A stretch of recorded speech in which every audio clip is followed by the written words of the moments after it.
সাদিয়া, গতকালকের তুলনায় আজকে অনেকটা ভিড় কম, তবে বেলা বাড়ার সাথে সাথে আমরা দেখছি যে এখানে যে যাত্রীদের যে ভিড় সেটি কিন্তু বাড়ছে এবং পাশাপাশি নৌপথ যেন এবার ঈদ যাত্রা নির্বিঘ্ন হয় সেজন্য কিন্তু আইনশৃঙ্খলা রক্ষাকারী বাহিনীর সদস্যদের উপস্থিতি কিন্তু আমরা দেখেছি।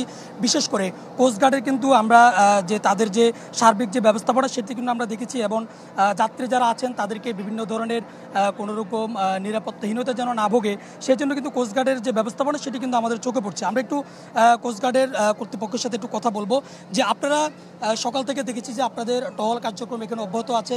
আপনারা এবারে ঈদ যাত্রাকে নির্বিঘ্ন করতে কি কি ধরনের পদক্ষেপ নিয়েছেন এবং এখন পর্যন্ত কোনো রকম অসঙ্গতি দেখেছেন কিনা? ধন্যবাদ আপনাকে। দক্ষিণবঙ্গগামী যে সকল লঞ্চ এখান থেকে ছেড়ে যাচ্ছে সদরঘাট থেকে, আমাদের কোস্টগার্ডের টিম 24 ঘন্টায় এখানে নিয়মিত টহল নিয়োজিত রেখেছে।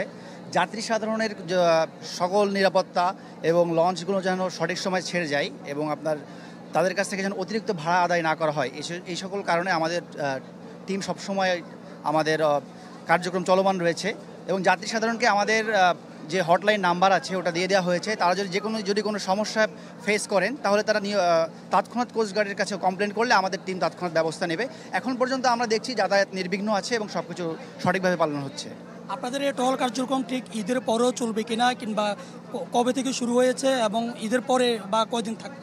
জি, আপনারা জানেন যে গত 31শে মে থেকে ঈদ পূর্ববর্তী আমাদের এই ঈদুল আজহা পূর্ববর্তী কার্যক্রম চলমান হয়েছে টহল, এবং এটা ঈদ পরবর্তী যতদিন না মানুষ যে সকল মানুষ ছুটি যাচ্ছে তারা ছুটি থেকে ফেরত আসে ততদিন আমাদের এই কার্যক্রম চলমান থাকবে ইনশাআল্লাহ। জি সাদিয়া, আমরা দেখছেন যে আমরা কোস্টগার্ডের একজন ঊর্ধ্বতন কর্মকর্তার সাথে কথা বলেছি। তারা আসলে বিভিন্ন লঞ্চে উঠে যাত্রীদের সাথে কথা বলছেন এবং যাত্রীদের সাথে তাদের যে অবস্থা সেটি জানার জন্য চেষ্টা করছেন এবং পাশাপাশি কোনো রকম যেন নিরাপত্তাহীনতা না ভোগে বা কোনো রকম যেন কোনো বিশৃঙ্খলা সৃষ্টি না হয় সেজন্য কিন্তু কোস্টগার্ডের পাশাপাশি অন্যান্য আইনশৃঙ্খলা রক্ষাকারী বাহিনীর সদস্যদেরও কিন্তু ব্যাপক উপস্থিতি রয়েছে এবং নিরাপত্তা বিঘ্নিত কোনো ক্রমে যেন না ঘটে সেদিকে কিন্তু কঠোর নজর তারা রাখছেন। আরিফ, আপনাকে অনেক ধন্যবাদ।